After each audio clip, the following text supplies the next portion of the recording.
A 8ª Conferência Nacional das Carreiras de Estado vai discutir o papel das carreiras de Estado na transformação do Estado brasileiro, diante das 3 grandes crises que afetam a humanidade: a ambiental, a democrática e a crise econômico-social. Hoje, a crise ambiental se impõe como o desafio mais grave e ameaçador da humanidade. O aquecimento global e os eventos extremos dele decorrentes colocam em risco populações inteiras e a biodiversidade do planeta. Mas a crise climática também acentua desigualdades econômicas e sociais. Situação que se agravou no pós-pandemia de Covid-19, quando a fortuna dos bilionários aumentou, enquanto centenas de milhões de pessoas foram empurradas para a pobreza e a insegurança alimentar. Como as democracias contemporâneas podem enfrentar esses problemas, se elas próprias estão fragilizadas, seja por sua captura pelo poder econômico, seja pela disseminação de desinformação, fomentada pela rapidez do digital, seja pela proliferação dos extremismos políticos? E em que medida a era digital e as novas tecnologias, como a digitalização de processos e o uso de inteligência artificial, podem trazer soluções para essas crises planetárias que, como sabemos, se exponenciam no Brasil? Ou a era digital pode agravar os problemas, como os impactos já conhecidos na saúde psíquica, na difusão de informações falsas e na substituição de empregos tradicionais? Pensar em como o serviço público brasileiro, em especial por meio das carreiras de Estado, deve enfrentar esses imensos desafios, de modo a fortalecer a atuação e a confiança nas instituições públicas, é o objetivo da 8ª Conferência Nacional das Carreiras de Estado. E para iniciarmos nosso dia de debates, convidamos para o painel Os Meios Digitais e o Fortalecimento da Democracia, o moderador desta mesa, senhor Tarcísio José Souza Bonfim, presidente da Associação Nacional dos Membros do Ministério Público, CONAMP.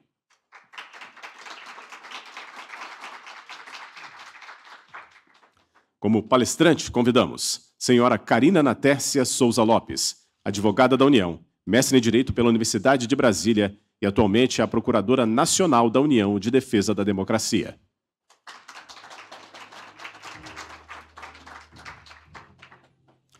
Como debatedora, senhora Camila Medeiros, servidora da Agência Nacional de Vigilância Sanitária, Anvisa, foi cofundadora do Laboratório de Inovação LabVisa, hoje é diretora de Inovação da Escola Nacional de Administração Pública, ENAP, e uma das fundadoras do movimento eGovNights, um coletivo de servidores públicos para a promoção da inovação no governo.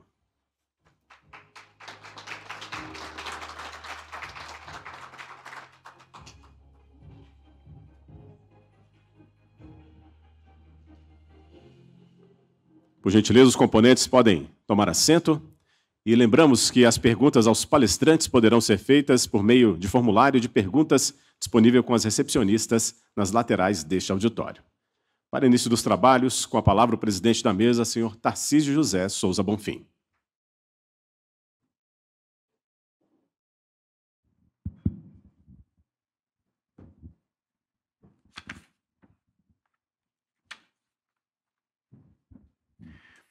Quero inicialmente cumprimentar todas as pessoas aqui presentes com um bom dia, dizer da satisfação nossa como representante da CONAMP em participar deste momento, que é um momento importante não só para a carreira do Ministério Público, mas para toda a carreira do Serviço Público brasileiro.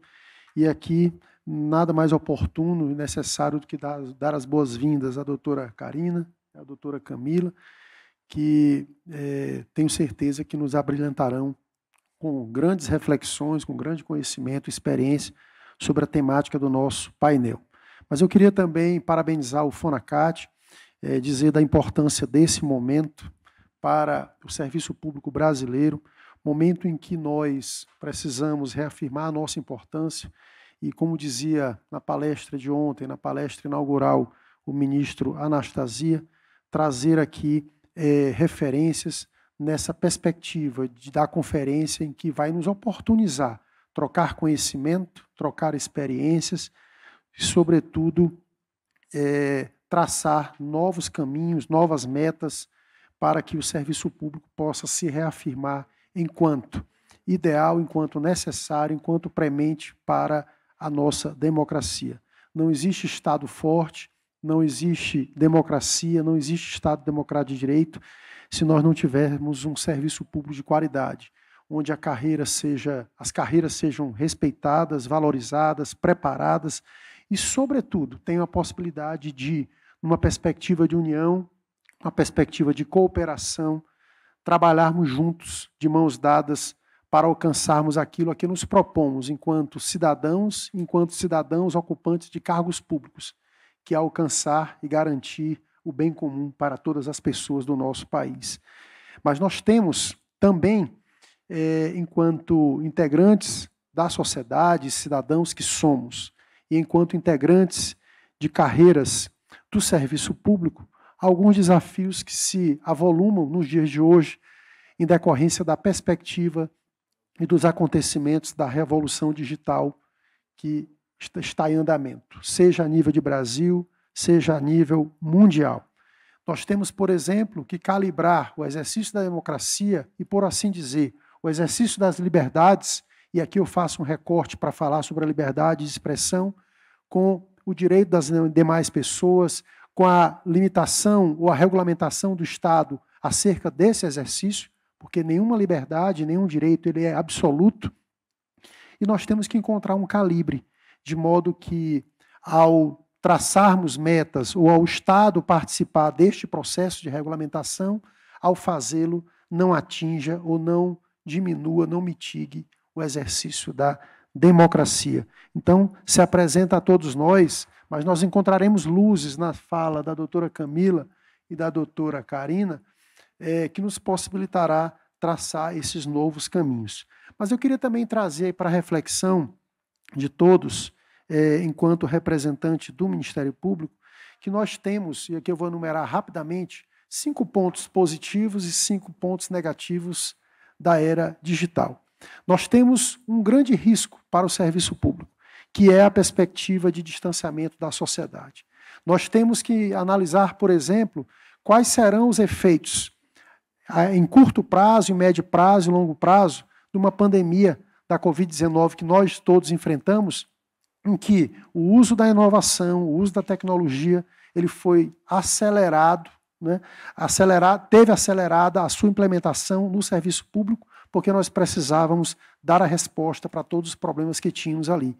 Mas nós temos a perspectiva de que não existe serviço público forte, distante da sociedade. Quanto mais próximo da sociedade, mais o serviço público será relevante, será indispensável, será necessário e conseguirá cumprir a sua missão.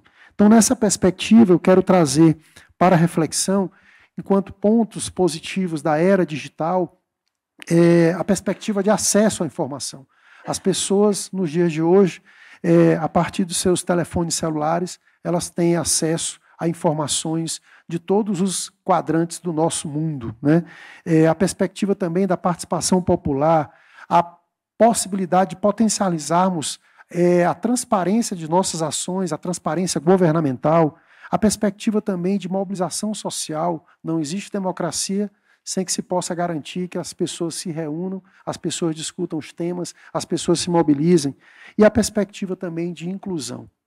Como não poderia deixar de ser diferente, ao largo de muitos pontos positivos, nós temos desafios e temos alguns perigos, grandes perigos.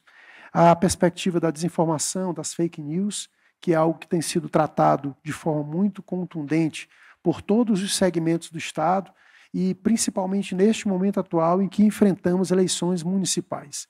Imaginem o poder da desinformação, imaginem o poder das fake news para os pleitos municipais que se avizinham. Então, imaginem os desafios para o Ministério Público Eleitoral, os desafios para a Justiça Eleitoral.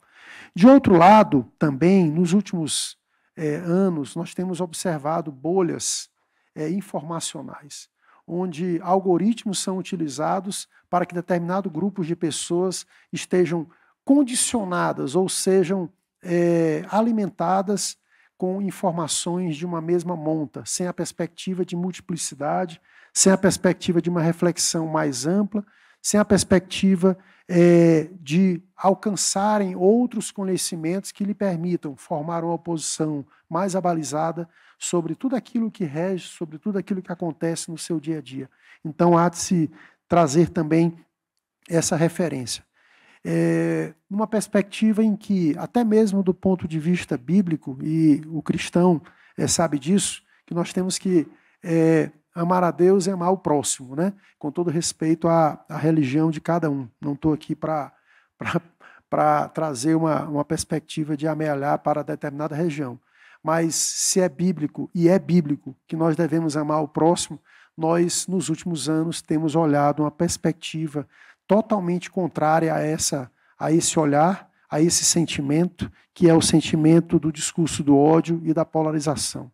Numa democracia em que eu não posso analisar os fatos sociais, que eu não posso me manifestar sobre os fatos sociais, seja numa discordância, seja numa concordância, e trazer o meu posicionamento, doutora Camila e doutora Karina, de forma fundamentada, porque eu vou ser taxado, nós estamos nos distanciando de uma perspectiva de um país como o nosso, que tem como valor fundante a dignidade da pessoa humana.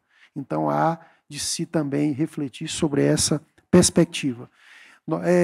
Como eu falei agora, no contexto das eleições, a manipulação da opinião pública, né? Isso é um outro perigo que nós temos que enfrentar de forma muito contundente.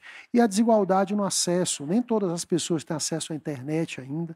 Nós vislumbramos isso durante a pandemia, em que o Estado tinha que dar a resposta para trazer para a sala de aula, ou levar a sala de aula aos lares brasileiros, para que nós não tivéssemos um prejuízo ainda maior do ponto de vista da formação educacional das nossas crianças, dos nossos adolescentes no nosso país, dos nossos universitários no nosso país. Então, os desafios são grandes, mas eu tenho certeza que, a partir da iniciativa do nosso FONACAT, que está de parabéns, nós vamos ter a oportunidade, com as luzes trazidas pela doutora Karina e pela doutora Camila, de olhar mais adiante e de construirmos juntos uma realidade de serviço público mais competente ainda, mais valorizado, mais acreditado, para entregarmos e cumprirmos a perspectiva do bem comum. Então, com essas palavras iniciais, eu quero passar a palavra à doutora Karina Natécia Souza Lopes, a nossa primeira palestrante, que é Procuradora Nacional da União de Defesa da Democracia, que tem 20 minutos para fazer a explanação. Seja bem-vinda novamente e fique à vontade.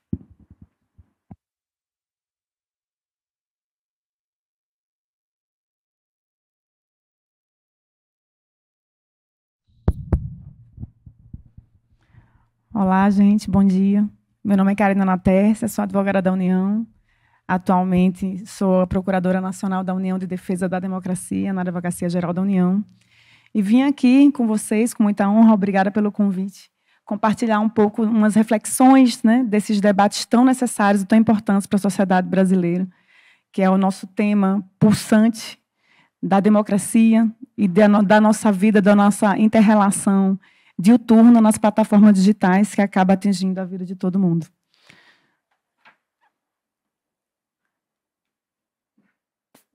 Pronto, foi direitinho. Deixa eu ver se eu consigo enxergar. Eu estou quase ficando em pé para ver aqui. Vai ser melhor, eu acho. Posso ficar em pé, gente? Tem problema? Acho que vai ser melhor para eu enxergar. Pronto. Só para contextualizar vocês, para todo mundo, a gente entrar no clima dos nossos debates, né? A democracia.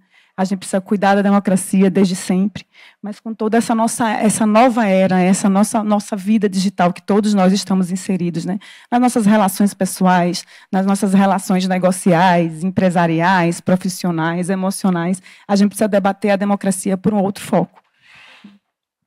E aí eu vou trazer algumas reflexões para introduzir o nosso debate. Essa autora, super estudiosa do tema do ciberespaço, ela fala que quando a gente começou a estudar a natureza da internet, a gente não precisa entender o que é a internet, que espaço é esse, sim como vai ser a nossa vida diante do ciberespaço na nossa realidade. Isso é que importa. Então, não entender muito a natureza jurídica da internet, e sim como vai ser a nossa vida a partir da existência dela na nossa vida.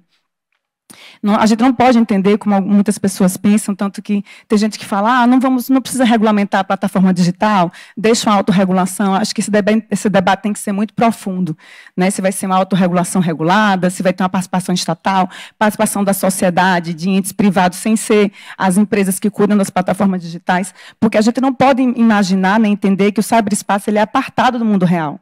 Ele faz parte da nossa realidade. Nós estamos vivenciando a nossa vida dentro do ciberespaço. Então, a gente precisa, sim, debater a regulamentação das plataformas digitais, a regulamentação das nossas vidas lá, para que a gente não deixe que a plataforma seja um ambiente, né, selvagem de atuação de crimes, de atuação de cometimento de ilícitos, sem nenhum tipo de responsabilização. Como o nosso querido apresentador aqui no início falou, nós estamos vivendo uma verdadeira revolução tecnológica, né? Nós saímos totalmente da tecnologia analógica para a tecnologia digital nas nossas vidas, né? Nós estamos vivenciando a quarta revolução industrial, como se tem falado na academia. E, nesse contexto, a informação ela ganhou uma importância central na nossa vida. Né? Como fala o autor Manuel Castells, a sociedade agora é uma sociedade em rede. É assim que ele começa a classificar a nossa sociedade. Nós somos uma sociedade em rede, porque a informação ela é uma unidade fundamental que influencia a forma que nós nos desenvolvemos e nos relacionamos em sociedade. Né, como ele define, né, é uma estrutura social construída em torno de redes de comunicação digital. Essa sociedade de autocomunicação em massa é a sociedade que nós todos estamos vivenciando. E, diante desses temas todos de democracia, de ciberespaço, como foi falado, a liberdade de expressão, que é um direito fundamental, importantíssimo, de extrema relevância, é uma premissa inarredável da atuação da minha procuradoria, nesse momento que eu estou à frente, né, da Advocacia Geral da União. Ela tem sido, sim, tem sido um tema que tem sido trazido à tona novamente, né, porque todos nós viramos agora receptores e divulgadores da liberdade de expressão de uma maneira muito intensa, né, e sem limites. Então, ela voltou à tona a necessidade de um debate muito importante a seu respeito.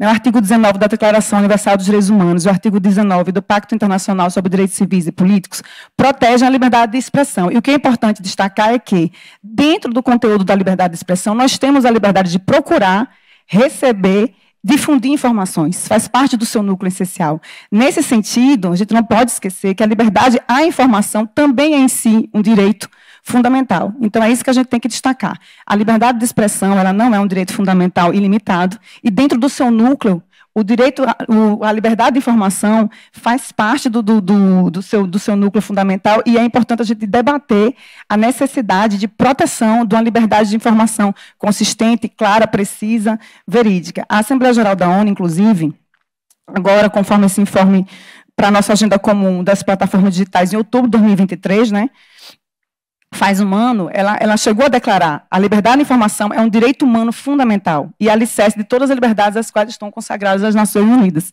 Então, o que significa dizer? A gente precisou debater o que é a informação, que é esse núcleo fundamental da nossa inter-relação no ciberespaço, e a necessidade de protegê-la e de entendê-la assim como um direito fundamental.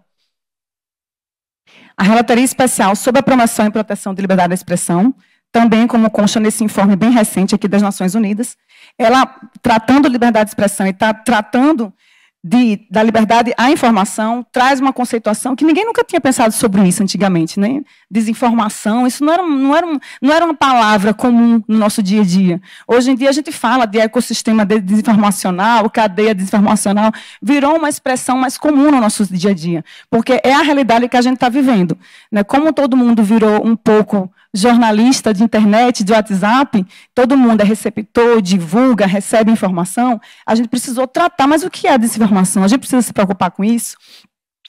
E essa relatoria especial trouxe uma conceituação básica para guiar esse tema, né? Porque, por exemplo, a gente super debate isso na AGU. Numa notícia falsa, até uma mentira, a fofoca sempre existiu. As pessoas compartilham isso na internet. Isso não é um crime, não é um ilícito.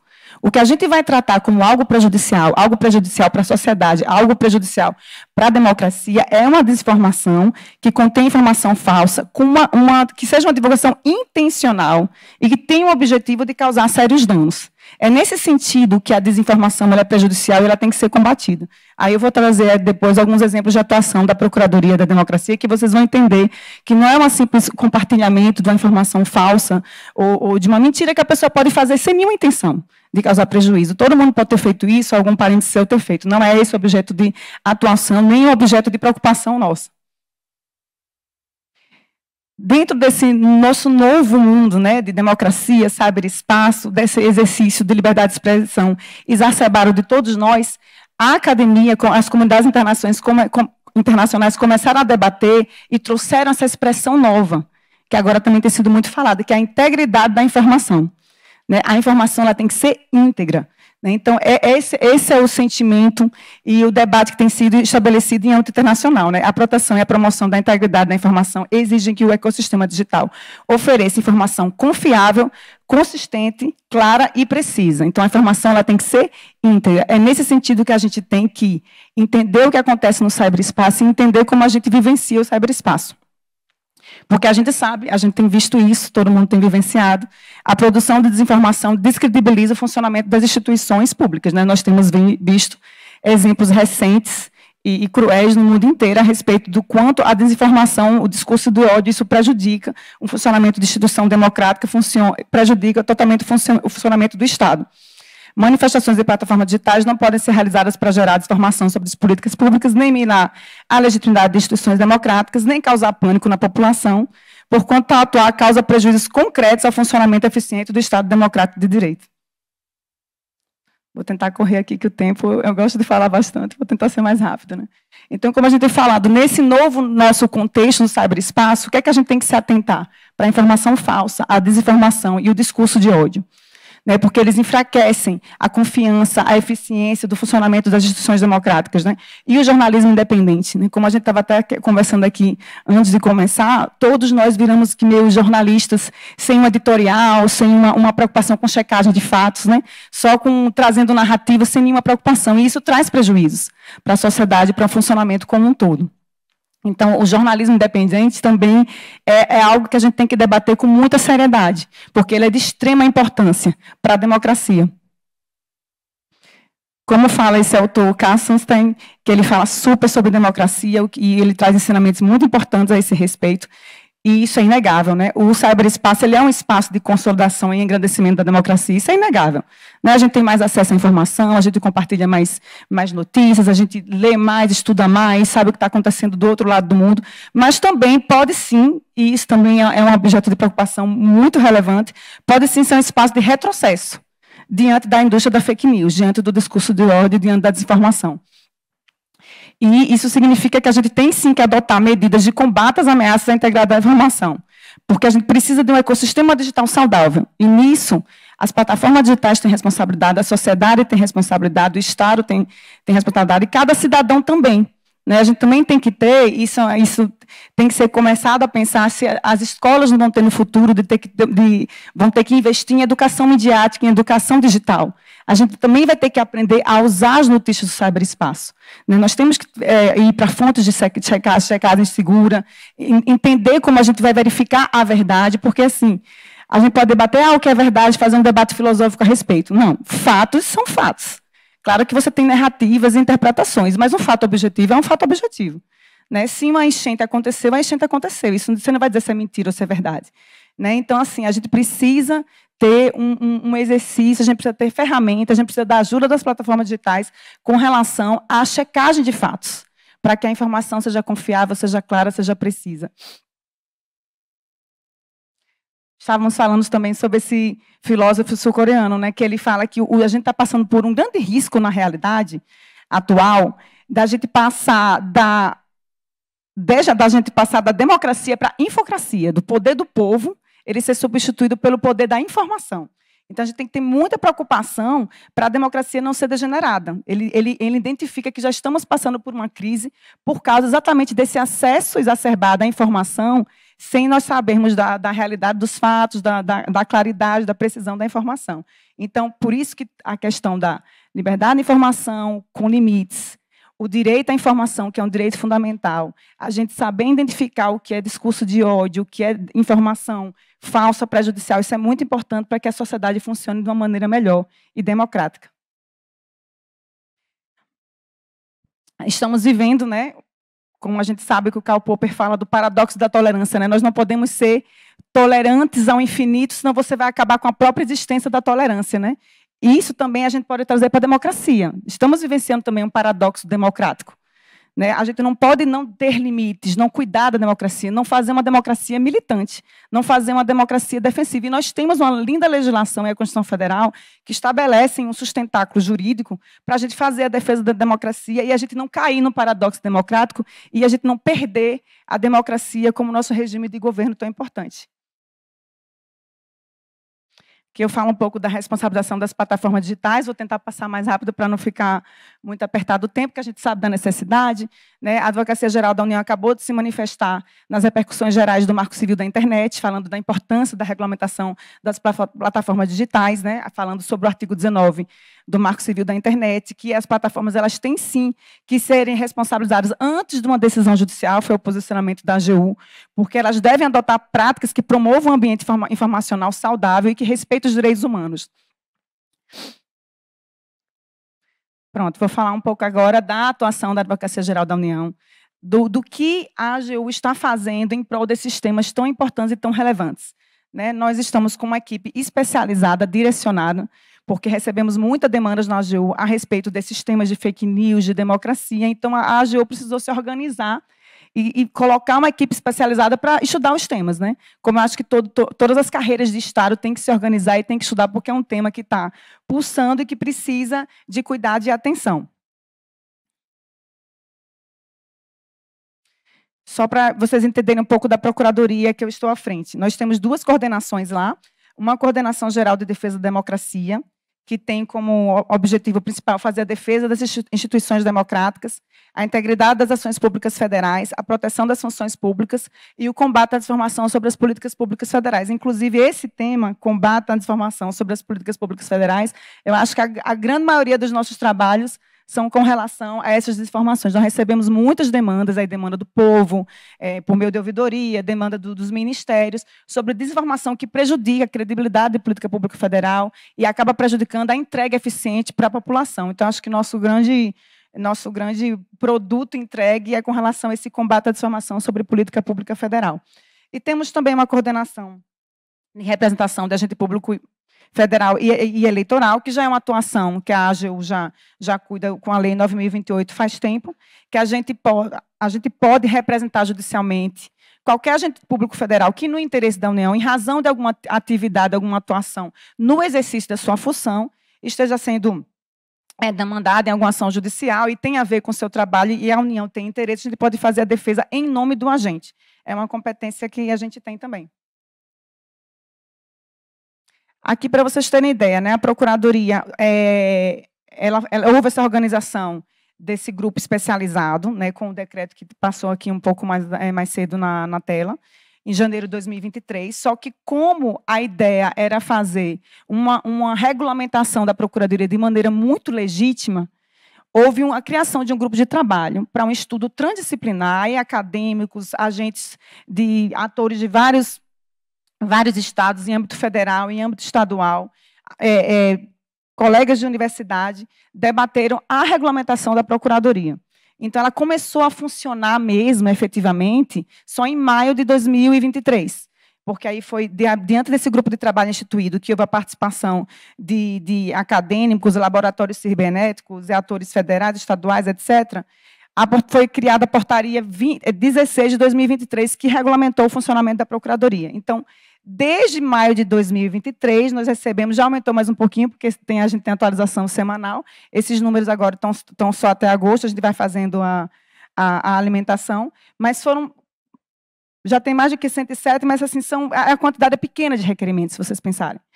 Não é uma quantidade muito grande, a gente vai recebendo e vai analisando. Muitos indeferimentos, o que demonstra que tem muito pedido, que a gente analisa de maneira muito comedida, muito técnica, porque a ideia aqui não é, de jeito nenhum, nem fazer censura, nem perseguição, é cuidar dos prejuízos à democracia, o prejuízo à eficiência das políticas públicas. Então, é uma atuação de advocacia de Estado muito cuidadosa.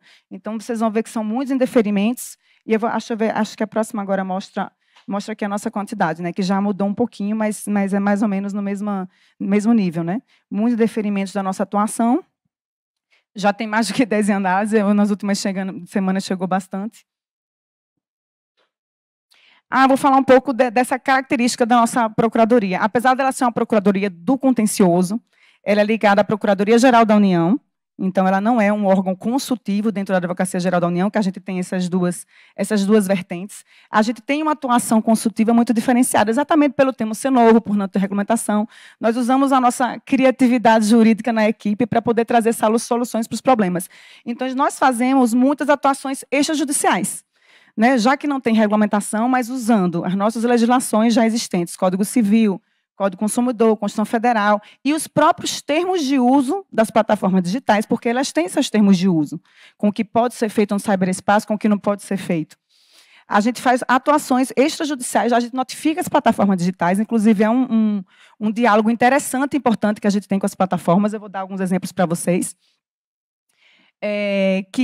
Eles têm atendido, eles têm sido parceiros nesse sentido, que a gente pede plataforma de acordo com seus termos de uso, Código Civil e Constituição. Tirem essa informação falsa prejudicial, essa política pública que está prejudicando o exercício eficiente do Estado. Então, eles têm atendido. Então, tem sido uma atuação muito recorrente, muito mais do que ações judiciais. As ações judiciais foram poucas. E tem algumas notificações extrajudiciais que a gente faz com base na Lei 13.188, que é quando é dirigida a um canal de imprensa, a um veículo de comunicação social, que aí tem um procedimento próprio. E nas 3 que a gente fez, a gente teve 100% de sucesso. Né, os canais de jornalismo, o jornalista, teve um caso que foi um jornalista sozinho, eles leram na íntegra nosso pedido de direito de resposta que a gente faz. Há uma desinformação sobre uma política pública, a gente diz, não foi bem assim.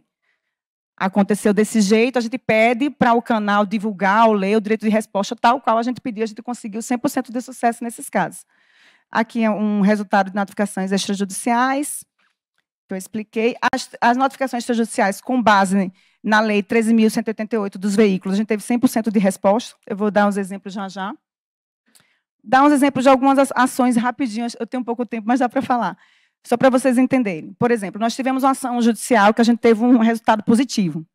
Uma tutela concedida e a gente conseguiu tirar, um laboratório cibernético já verificou para a gente, que a expressão AIDS, que foi essa desinformação, que você tomando a vacina do Covid, você pegaria AIDS. Isso se disseminou e foi compartilhado por milhões de pessoas, viralizou. Alcançou 3 milhões de pessoas. Isso prejudica a política pública.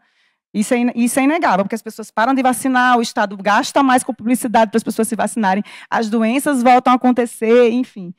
Todo o recurso público é dirigido de novo a uma doença que já estava contida. Então, assim, essa atuação nossa, para vocês entenderem, a gente combateu a desinformação com relação à AIDS, a gente conseguiu a tutela antecipada e, como a gente conseguiu quebrar a cadeia desinformacional e toda a cadeia de sites que compartilhavam, nesse caso, segundo o laboratório cibernético que a gente entrou em contato, eles usaram a ferramenta, essa expressão byte saiu do cyberespaço. Então, a gente conseguiu efetividade nesse combate a essa desinformação. Aqui, quando saiu a notícia na AGU desse caso. Os direitos de resposta que eu falei, né? Foram 3 casos que a gente fez, com base na Lei 13.188, e a gente teve 100% de sucesso nesses 3 casos, para vocês verem como a gente faz uma atuação muito comedida. Nesse caso, houve uma desinformação sobre a atuação das Forças Armadas, no caso específico do Exército, no combate às enchentes que aconteceram no Rio Grande do Sul esse ano, né, que, infelizmente, trouxeram muitos prejuízos para os cidadãos do Rio Grande do Sul. E a gente explicou que o que estava acontecendo, o que estava sendo disseminado nessa página, eles têm YouTube, era o X, e no Instagram. Muitos seguidores, muito compartilhamento. O que eles estavam falando estava equivocado. Estava errado, não foi assim que funcionou. Porque as pessoas passam a acreditar no funcionamento das Forças Armadas. Passam a não acreditar na eficiência do Estado. E isso prejudica, sim, a entrega eficiente para a população. Há algumas atuações que a gente faz, exatamente por ausência de regulamentação, a gente tenta ser criativo nas soluções diante desse novo mundo que a gente está vivendo, né? Fizemos um protocolo de intenções com as 7 principais plataformas digitais, com relação à desinformação, que foi muito grande e intensa com relação às enchentes no Rio Grande do Sul. E já estamos recebendo, eu fiz reunião há 2 semanas, nós estamos recebendo os relatórios das plataformas, mostrando que eles tomaram atitudes com convênios com agências de checagem, diante do protocolo, e eles conseguiram diminuir, eles trouxeram gráficos. Estou recebendo tudo lá no meu e-mail, vamos fazer depois um relatório para apresentar para a sociedade, que houve, sim, um resultado positivo desse diálogo que aconteceu entre as plataformas digitais, as 7 principais, e a Advocacia-Geral da União. Eu lembro que aqui a gente, quando estava conversando, alguém perguntou: vocês estão dialogando com outros países a respeito? Aqui é um exemplo, né? Ano passado a gente fez o governo, uma declaração conjunta de intenção entre o governo do Brasil e o governo da Alemanha sobre a integridade da informação e enfrentamento à desinformação. Alguns países na Europa eles são muito mais avançados em sua legislação e no seu diálogo com as plataformas. Isso é fato. O Brasil ainda nós estamos caminhando, estamos aqui debatendo exatamente por isso, para todos nós refletirmos e também pressionarmos as entidades que precisam dar passos para frente para fazer a regulamentação e para a gente melhorar toda a nossa relação com o ciberespaço. Foi uma troca muito interessante, a gente fez uma reunião, agora recentemente com eles, uma troca muito interessante de atuações estatais a respeito. Né? Então, eles estão bem mais avançados do que a gente, então foi uma troca interessante. Então, a gente pretende, sim, continuar a dialogar com outros países para poder trazer experiências positivas para o Brasil. Fazemos parte, né? Eu estou participando do CIED, que o TSE criou, né? O Centro Integrado de Enfrentamento à Desinformação e Defesa da Democracia, que é também, o TSE tem uma legislação muito avançada a respeito de combate à desinformação, inclusive tem um sistema CIAD, que faz parte do CIED, que está super ativo nesses dias das eleições municipais, né, porque a desinformação eleitoral está acontecendo, sim, de uma maneira muito intensa, inclusive atualmente com algo novo para todo mundo, que é deepfake, né, que é você ter aí a transformação do rosto das pessoas, das vozes. A gente até já teve na PNDD, que é a sigla da minha procuradoria, a gente já teve uma atuação com relação a deepfake. Né, teve um caso que o Celso Amorim fizeram uma transformação digital, que ele abraçava o presidente da Venezuela, a gente teve que atuar, porque isso desinforma sobre a atuação estatal, sobre o posicionamento do Brasil, isso traz confusão para os cidadãos, isso prejudica o funcionamento do Estado. Só para vocês saberem, se vocês quiserem conhecer um pouco mais da atuação da nossa Procuradoria, nós temos uma página no site da AGU, com os nossos dados, relatórios, estatísticas, alguns exemplos de ações. Como a imprensa faz muitas perguntas, os cidadãos fazem muitas perguntas, temos o FAQ também trazendo respostas para vocês. Então, se vocês quiserem lá visitar, para entenderem um pouco a nossa atuação e fazerem críticas e sugestões, estamos abertos. Aqui um pouco dos prints da nossa página, que está à disposição de todos. E aqui uma mensagem final, já terminei, não sei há quanto tempo, mas só uma mensagem final para todos vocês, né? Que a liberdade de expressão é uma premissa inarredável da nossa atuação, isso é fato, certo? E ele é o sustentáculo da democracia. Então, esse esforço conjunto, como eu falei antes, que a gente tem que fazer, sociedade, Estado, atores privados, atores estatais, todos nós, para conciliar as dimensões da liberdade de expressão, né? Que é essa dimensão individual da dignidade da pessoa humana, mas a dimensão coletiva que diz respeito a um aspecto mais democrático. A gente precisa conciliar essas duas dimensões da liberdade de expressão. Porque, como se fala muito, né, pelos autores, o mercado livre de ideias, né? A gente está agora com o ciberespaço, tendo esse mercado livre de ideias acontecendo de maneira bastante intensa, mas ele tem que ser exercido em prol de uma sociedade plural, aberta e democrática, respeitando os direitos humanos, a gente não pode esquecer. Então, é isso. Espero que eu tenha mostrado um pouco da atuação da Procuradoria, né? Dessa carreira de Estado que está se esforçando para fazer uma atuação comedida, cuidadosa, técnica, em prol da democracia, em prol da eficiência das políticas públicas, em prol dos cidadãos que são os destinatários do nosso serviço ao final. Viu, gente? Obrigada.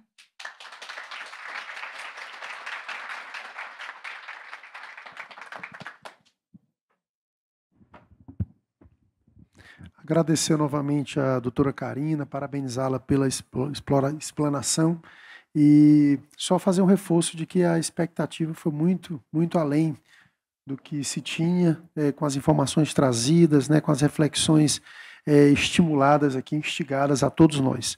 Antes de passar a palavra para a doutora Camila, eu queria dizer a todos os participantes que estão aqui conosco que as perguntas podem ser encaminhadas aqui à nossa equipe, está nos auxiliando, por escrito, e ao final da explanação da doutora Camila, nós faremos aqui os devidos encaminhamentos às nossas painelistas. Então, sem mais delongas, mais uma vez, muito bem-vinda, doutora Camila, fique à vontade. Obrigada, Tarcísio. Queria agradecer também a Karina aqui por compartilhar o painel, agradecer o convite de estar aqui hoje participando dessa atividade do Fórum das Carreiras de Estado. Bem, eu vou fazer uma uma apresentação sem o apoio de slides. Fui um pouco menos nerd do que a Karina. Mas vou aproveitar, inclusive, né, tá em segundo lugar para fazer uma articulação com algumas coisas que a doutora Karina apresentou. Bem, tem como colocar o tempo para eu visualizar aqui ou ir controlando meu tempo? Bem, eu quero começar a minha fala trazendo um artigo que foi publicado em 2023 pela pesquisadora Gabriela Lota, professora Gabriela Lota, em parceria com outros pesquisadores. Esse artigo chama A Resposta da Burocracia ao Contexto de Retrocesso Democrático. Nesse artigo, a professora Gabriela Lota e outros pesquisadores fizeram uma investigação sobre como que a atuação dos servidores públicos federais auxiliou ou promoveu uma proteção, né, ao desmonte de políticas públicas que foi promovido no ciclo anterior. Eu não vou falar sobre o artigo em si, né, mas ela fala sobre estratégias, ferramentas, instrumentos que foram utilizados pelos servidores. Mas eu quero destacar como que esse artigo, né, em consonância, reforçando, né, coisas que já vem sendo discutido muito na academia, mas ele reforça a importância, né, de uma burocracia que consiga cumprir esse papel, né, também de protetor do Estado Democrático de Direito. E, nesse contexto, uma democracia estável ela é importante, mas ela é insuficiente. A gente precisa pensar em ter uma burocracia capaz. Porque, né, se eu posso ter uma burocracia estável, mas ela pode não ser capaz de dar conta dos desafios, né, que estão colocados no século XXI. E o que significa uma burocracia capaz? Uma burocracia capaz é um conceito, né, de capacidade estatal. A gente vai definir como um conjunto, né, de habilidades, competências, recursos burocráticos institucionais de um Estado para implementar políticas públicas e desempenhar de modo eficaz suas funções, como manter a ordem pública, garantir direitos, prover bens e serviços públicos. Então, a gente precisa ter uma burocracia que seja estável, mas também uma burocracia estatal. E quais são as dimensões que a gente precisa considerar quando a gente está falando de uma burocracia capaz ou desenvolvimento de capacidades estatais? Bem, a gente tem 3 dimensões aí que acho que são importantes que a gente precisa considerar, né? E que a gente precisa transformar com intencionalidade, né? A gente tem capacidades, né, de nível individual, de nível organizacional e de nível sistêmico. Então, as pessoas precisam ter competências, né, instaladas, as organizações públicas precisam ter ambiência e precisam ter capacidades, e no nível sistêmico a gente precisa ter infraestrutura. E aqui, quando a gente está falando de infraestrutura, a gente está falando de infraestrutura logística, tecnológica, mas também a gente está falando de infraestrutura normativa e de financiamento. E aí eu quero fazer um link com a missão da Escola Nacional de Administração Pública, onde eu sou diretora de inovação. A ENAP, ela é uma escola que tem como missão apoiar no desenvolvimento de competências e capacidades estatais. E a diretoria de inovação, que é a Genova, em especial, tem uma missão de desenvolver competências e capacidades estatais para inovação. E por que inovação numa escola de administração pública? Bem, a verdade é que a gente vive um momento muito particular, né, em que a gente tem organizações cuja estrutura é uma estrutura criada, baseada, né, num pensamento do século XIX, e a gente tem tecnologias do século XX para enfrentar problemas do século XXI. E essa realidade aí, né, se a gente não promover uma transformação, de fato, com intencionalidade, a gente não vai atravessar a ponte, a gente não vai dar conta, né, de endereçar os problemas que a gente tem diante da gente. Além disso, eu acho importante ressaltar, né, que a gente vem enfrentando, nesse contexto, né, a gente vem enfrentando uma crise de legitimidade do Estado. Não sou eu, não é a ENAP que está falando que a gente enfrenta uma crise de legitimidade do Estado, está dado, né, em vários relatórios são produzidos pelo Observatório da Inovação do Setor Público da OCDE. A gente fala, né, a gente vê essa questão da crise de legitimidade do Estado como um aspecto, inclusive, fundamental para a promoção da inovação no Estado. A gente tem visto, né, um processo de descrença do Estado Democrático de Direito e de crítica ao conhecimento técnico, né? O cidadão, ele vem desde, acho que isso é um processo, né, que a gente consegue verificar desde a segunda metade do século XX, né, mas ele vem se criticando as decisões técnicas que a burocracia toma, né? Critica o sistema de mobilidade urbana, critica as práticas, né, de segurança pública, critica a localização das rodovias, enfim, modais. A gente vem enfrentando, né, desde da metade do século XX, um processo de desqualificação do conhecimento técnico que deve embasar o processo de tomada de decisão das organizações públicas. Então, nesse contexto, né, de mudança, de crise de legitimidade do Estado, né, de insatisfação da cidadania com relação à atuação do Estado e de mudanças cada vez mais rápidas e problemas cada vez mais complexos, a gente tem um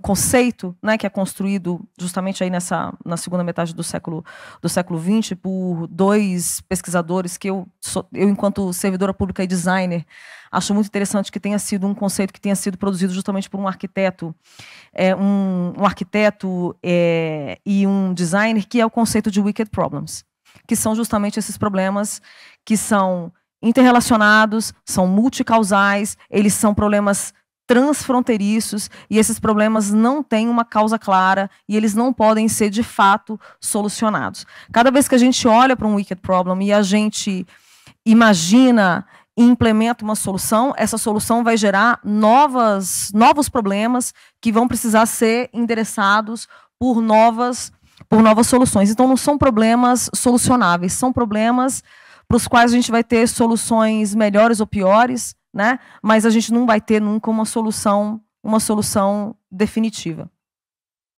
Esse contexto em que a gente vive também é um contexto de velocidade recorde na produção de conhecimento, de tecnologia e na produção de informação, né?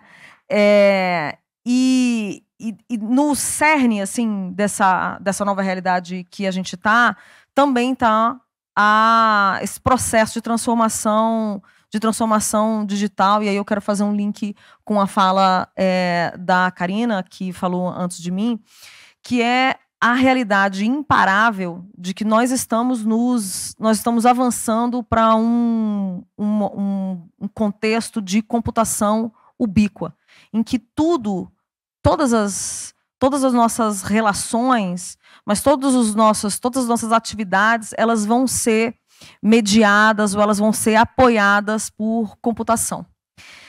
A gente tem aí a internet, né, e o ciberespaço como uma realidade que está instalada, mas a gente está avançando para a computação das coisas, né, internet das coisas, em que a gente vai ter artefatos que vão estar produzindo e trocando dados, e isso vai promover uma transformação ainda maior, eu acho, na realidade, do que a realidade que a gente já vem vendo com a democratização das tecnologias da informação, né, e da internet.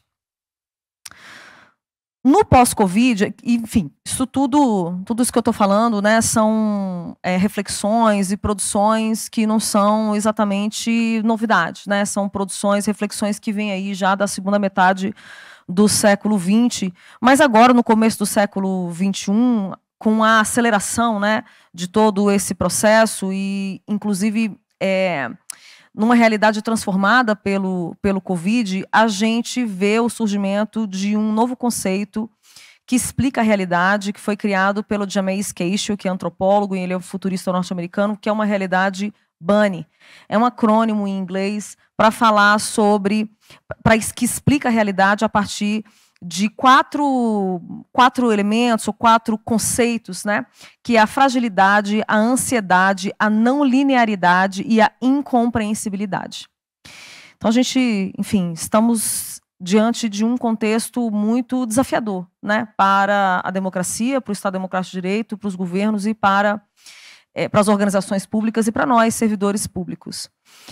E como é que a gente enfrenta, né, essa realidade cada vez mais complexa? Esse conceito BUNNY, né, que traz essas 4 dimensões de fragilidade, ansiedade, não linearidade e incompreensibilidade, ele também traz os remédios para esses problemas, né? Para a fragilidade, o conceito traz para a gente a importância da resiliência. Para a ansiedade, traz para a gente a necessidade da empatia e da presença. Para não linearidade, ele revela para a gente, né, e fortalece para a gente a necessidade do contexto e da flexibilidade. E para a incompreensibilidade, a necessidade de fortalecimento da transparência e da intuição. E aí eu quero fazer um link justamente com a inovação, com as abordagens de inovação como um instrumento, um remédio, uma ferramenta que pode ajudar as organizações públicas e nós, servidores, a enfrentar essa realidade cada vez mais complexa. Um dos elementos, uma das abordagens centrais dentro do panorama, né, de abordagens que a inovação no setor público vai utilizar, mas uma coisa bastante central é o design. E o design tem alguns princípios. Eu tenho certeza que muitos de nós aqui já ouviram falar do design thinking. O design thinking é uma dessas abordagens, não é a única, né? Mas é uma dessas abordagens que são desdobradas do design. E essas abordagens elas têm alguns princípios e eu quero destacar 3 princípios do design que eu acho que são muito úteis para as organizações públicas e para nós, servidores, para o enfrentamento dos desafios que a gente tem diante da gente. E esses 3 princípios são a colaboração, a iteração e a experimentação. É necessário colaborar entre organizações, mas também promover colaborações entre as organizações públicas e organizações, pessoas que estão fora do governo. É preciso iterar, e iterar é aprender, é desenvolver, testar, aplicar na realidade, aprender com aquela aplicação e informar, né, a melhoria daquela solução que a gente está implementando na realidade, e a experimentação, que é justamente a capacidade da gente não imaginar que o que a gente está produzindo é ou será uma solução definitiva, mas como um teste, né? Olha, eu vou experimentar na realidade, vou aprender. Então, é uma postura de experimentação, né? E não uma postura de humildade, inclusive, né? E não de conhecimento da realidade a partir dos nossos gabinetes e das nossas planilhas.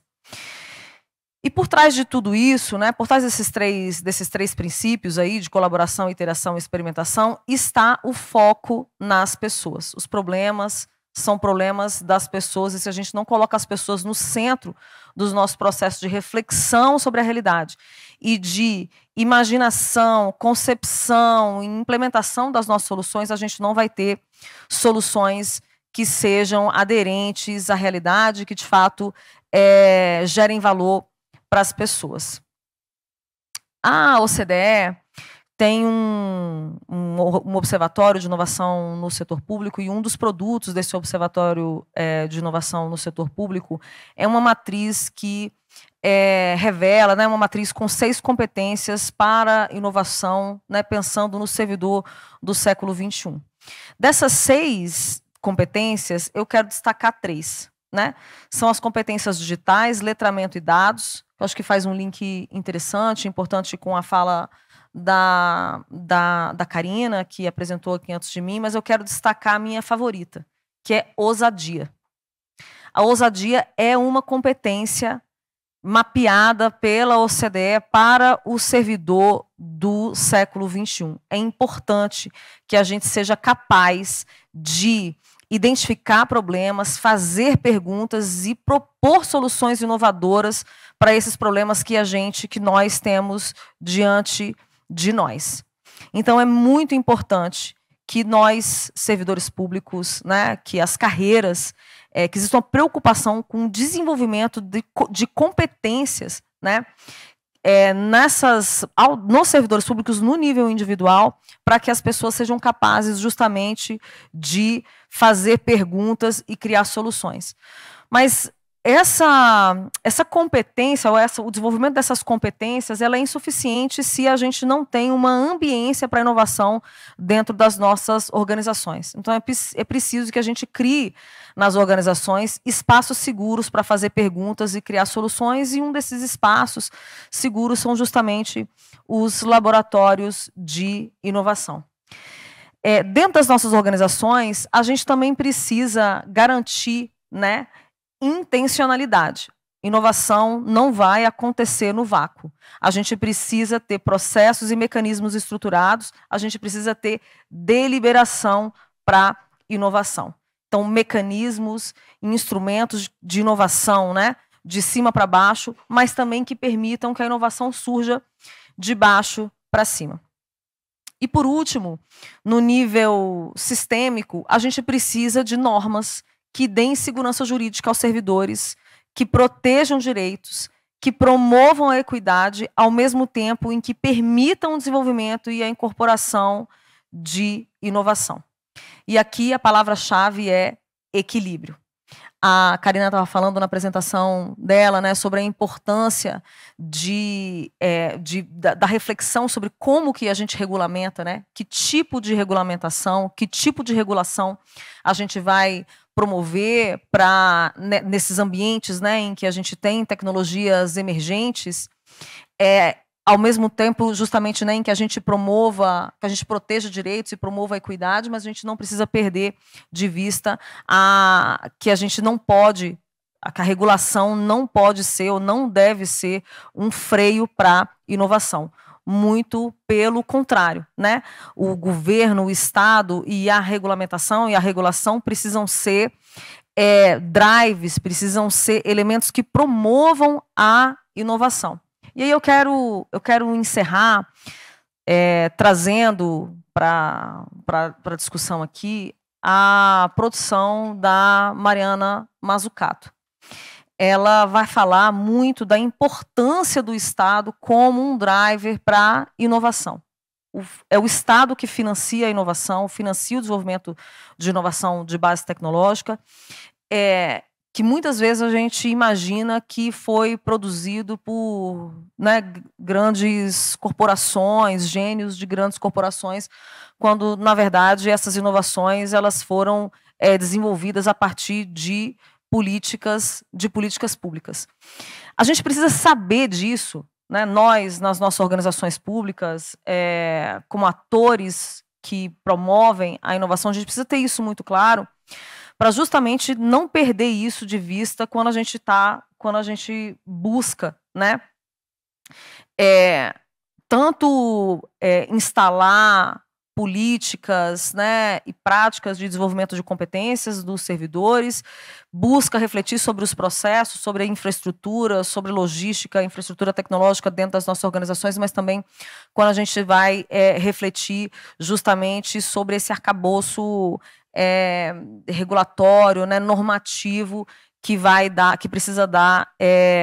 precisa dar segurança jurídica aos gestores, aos servidores, ao mesmo tempo em que consegue promover a inovação. O nosso papel, o papel do Estado, né, o papel das organizações públicas e o papel de nós, servidores, gestores e servidores, precisa ser um papel de promotor da inovação para o endereçamento desses problemas cada vez complexos e a transformação da realidade que a gente precisa ver.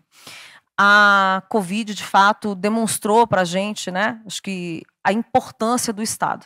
Se a gente não tem um SUS, se a gente não tem um parque tecnológico, um parque industrial da saúde que dá conta de produzir, de distribuir, né, as vacinas, a gente hoje estaria numa situação muito mais... a gente teria enfrentado, porque já foi muito difícil, né? Mas a gente teria enfrentado uma situação muito mais complicada. E eu acho que isso revelou, né, deixou muito claro e calou um pouco, eu acho também, certas críticas ao Estado, como se o Estado fosse ou um elemento desimportante e, no limite, inclusive, dificultador do desenvolvimento social e econômico do país. Então, eu encerro a minha fala com essa provocação, assim, né, da gente, enquanto servidor público, né, dentro das nossas organizações, enquanto gestores, servidores públicos dentro das nossas organizações, nos compreender e fortalecer, né, esse entendimento de que nós somos agentes, nós devemos ser agentes de desenvolvimento econômico, social, humano, mas também de desenvolvimento de inovação, porque é inescapável, né? Ou a gente se preocupa com o papel do país, né, do Brasil, nesse contexto de alta velocidade de desenvolvimento de conhecimento e tecnológico no qual a gente se encontra, e a gente tem condição de se posicionar como uma liderança, né, global, ou a gente vai ser corre o risco, né, de ser uma grande fazenda de dados, né, e não ser um elemento, né, ser explorado nesse grande esquema, ao invés de ser, de fato, um ator importante e relevante, um ator de liderança geopolítica aí no século XXI. É isso, obrigada.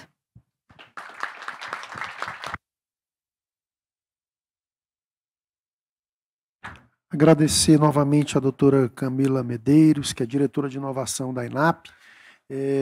Como nós fizemos questão de registrar, tínhamos certeza de que a doutora Karina e a doutora Camila trariam muitas e importantes informações, retratando também a sua experiência no trabalho, não só da inovação, mas, sobretudo, da compreensão e trazendo esse olhar para todos nós sobre a perspectiva da era digital, na perspectiva de fortalecimento da nossa democracia. Então, vamos passar aqui para as perguntas. Nós temos 4 perguntas direcionadas até o momento. Vamos começar aqui por Anabelle de Amorim, que trouxe a pergunta à doutora Karina. Como funciona o processo de notificação das plataformas veículos? Existe algum procedimento para lidar com aqueles que se recusam a cooperar? Obrigada pela pergunta. Como não tudo muito novo, não havia regulamentação, a gente construiu uma forma de diálogo com as plataformas digitais. Então, com algumas a gente se comunica por e-mail, mandando notificação extrajudicial, algumas só aceitam a notificação extrajudicial de forma física, com cartinha, com aviso de recebimento. Acreditem, nessa era da tecnologia, a gente passa por isso, mas a gente vai tentando construir uma forma de diálogo. E, na maioria dos casos, as plataformas têm sido, sim, parceiras para identificar a desinformação, porque também eles têm os termos de uso deles, né, com as regras de combate a discurso de ódio, de combate à desinformação, e não houve ainda nenhum caso em que eles tenham se negado e a gente tenha tido que fazer alguma atuação. Em alguns casos, apesar de alguma negativa, que foram poucos, não justificou uma ação judicial, enfim, porque parou de se compartilhar a notícia, se perdeu a repercussão, a gente analisa o caso concreto e aí toma uma decisão. Mas, na maioria dos casos, as plataformas, com as notificações extrajudiciais, o que é bom, eles têm sido parceiros, sim. A segunda pergunta é formulada pelo Gilberto Pereira. O bem pouco se manifesta, mas o mal é sempre presente. Não cabe ao governo ser mais transparente nas suas ações, divulgando mais a verdade a mentira não prevalecerá. São nossos temas. Obrigada pela pergunta também. Nossos temas todos, né, que a gente conversou aqui, né, verdade, mentira, informação, esse novo momento que a gente está vivendo. Por parte da Advocacia Geral, né, da Procuradoria Nacional da União de Defesa da Democracia, como eu falei aqui, a gente até com relação à transparência, né, a gente lançou a nossa página, que tem nossos dados estatísticos, nossas ações judiciais, que foram poucas, nossas notificações, nossos números, informações, inclusive muitas perguntas que as pessoas foram fazendo ao longo de um pouco mais de um ano de funcionamento da PNDD, deram ensejo ao nosso FAQ que a gente fez, né, como eu mostrei assim rapidamente com os prints da página, com algumas respostas, né, que as pessoas sempre fizeram para entender o funcionamento. Então, da nossa parte, a gente tem feito um esforço no sentido de ser o mais transparente possível, mas são os nossos temas, né? É só para deixar bem clara, a Procuradoria Nacional da União de Defesa da Democracia não atua de maneira proativa, a gente só atua mediante requerimento, mediante demanda, e o nosso objetivo não é dizer o que é verdade ou o que é mentira. A gente nem se manifesta com relação à crítica sarcástica, à sátira, tudo isso está dentro da nossa liberdade de expressão, e que bom, né? A gente não se manifesta quando há retórica política, nem com relação às manifestações críticas a políticos. Isso não faz parte do nosso trabalho, né? O nosso trabalho é defender a democracia, a execução eficiente das políticas públicas, né? Quando há um prejuízo à imagem institucional, a deslegitimação do agente público que prejudica a entrega dos serviços públicos para o Estado. Então, o nosso objetivo sempre é o cidadão, que é o destinatário do nosso serviço público federal prestado. É fazer com que os serviços públicos cheguem ao cidadão da maneira mais eficiente possível. Alessandra, o cidadão pode acessar e demandar a Procuradoria PNDD? As denúncias de desinformação de cidadãos à AGU são enviadas para a sua Procuradoria? Olha, obrigada pela pergunta. A maioria das nossas demandas tem vindo mesmo dos ministérios, mas a gente já recebeu demandas, né, que deram origem a atuações nossas por meio de ouvidoria, né, já teve por meio de e-mail, mas a gente não tem um canal de denúncia. Mas a ouvidoria pode ser um caminho, uma denúncia perante o Ministério, que se eles avaliarem que é o caso, eles mandam para a AGU, que é o escritório jurídico, né, da União dos Ministérios, para a gente ter alguma atuação. Então, há formas, sim, do cidadão se comunicar, e ele pode se comunicar. Pode ser via ouvidoria, um e-mail, um protocolo da Advocacia Geral da União ou perante o Ministério. Obrigado, doutora Karina. Temos a pergunta da Ana Baltar, direcionada à doutora Camila. Qual o impacto da inclusão digital na democracia? Quais ferramentas poderão ser utilizadas para evitar fake news no âmbito de garantia da democracia? Bem, obrigada pela pergunta. Bem, um dos elementos-chave aí, né, quando a gente está falando de inovação no setor público, é justamente a transformação digital dos serviços públicos, né? E o Tarcísio chegou a comentar, né, na abertura, do desafio que é você fazer a transformação digital e não deixar ninguém para trás. Então, de fato, a inclusão digital é o letramento digital, né, da população, dos beneficiários, dos beneficiários e dos usuários de serviços públicos, é, de fato, um desafio para a gente garantir o amplo acesso, né, de todos aos benefícios e aos serviços públicos. Mas a verdade é que, bem, as melhores práticas já estão aí revelando que o grande valor não está exatamente na transformação digital pela transformação digital. O grande valor está em você desenhar ou redesenhar serviços públicos para que eles sejam de acordo com a realidade das pessoas, para que eles sejam acessíveis, né? E, de fato, o Brasil, a gente tem a maior parte das pessoas, a gente tem números muito impressionantes sobre acesso à internet, sobre dispositivos, né? As pessoas têm dispositivos móveis, elas têm acesso à internet, ainda que a gente possa aqui discutir a qualidade do acesso à internet e a qualidade, né, dos dispositivos assim que as pessoas usam, né? Isso é uma barreira. A maior parte das pessoas tem acesso à internet móvel, não tem acesso, né, num dispositivo móvel, não tem acesso a um desktop. Isso prejudica muito a qualidade da experiência das pessoas na internet, né? E, consequentemente, ao acesso a serviços digitais. Então, as pessoas têm acesso. É importante a gente promover a transformação digital, mas mais importante do que isso é a gente precisa pensar no desenho, no redesenho dos serviços a partir da realidade das pessoas. Como eu estava falando, as melhores práticas, elas já incluem outras, vamos dizer assim, modalidades também para permitir o acesso de pessoas, por exemplo, que não têm acesso à internet, ou de pessoas que têm um nível de letramento digital mais baixo, né? Então, não é excluir o balcão de serviços, é ampliar e melhorar a qualidade dos serviços que são prestados, e a gente só vai fazer isso, obviamente, a partir de uma perspectiva qualificada, assim, né, de aplicação, por exemplo, de abordagem de inovação como o design de serviços, para a gente conseguir ter melhores serviços. Mas, de fato, essas questões, né, de letramento e de inclusão digital, elas são chave para hoje, né, nesse processo de transformação digital, para o acesso aos serviços digitais, ainda que a gente precise, de fato, não deixar ninguém para trás. Isso vai significar não oferecer serviços exclusivamente de forma digital, né? Nós temos mais 2 perguntas, com a autorização aqui do nosso Fonacat, estão encerradas os períodos de inscrição. Valério Vitorino André Coelho, para a doutora Camila.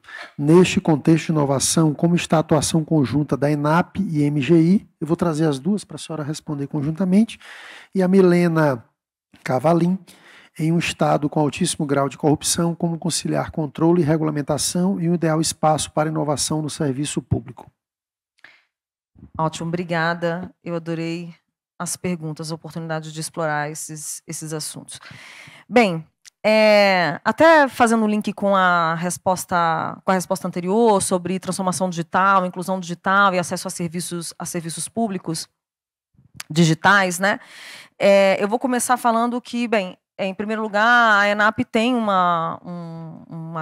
nós somos vinculados, né, ao MGI, e a gente cumpre uma função complementar, né? O MGI tem, por exemplo, no que diz respeito aos serviços, à transformação digital, né, e aos serviços digitais, a gente tem o GovBR, que está na Secretaria de Governo Digital, e a gente apoia, né, muitas iniciativas da Secretaria de Governo Digital, de Transformação Digital, de Serviços Públicos, do gov.br, mas eu quero destacar aqui um trabalho recente que a gente vem desenvolvendo junto com o MGI, especialmente com a SGD, que uma série de ações que estão previstas no Plano Brasileiro de Inteligência Artificial para Governo.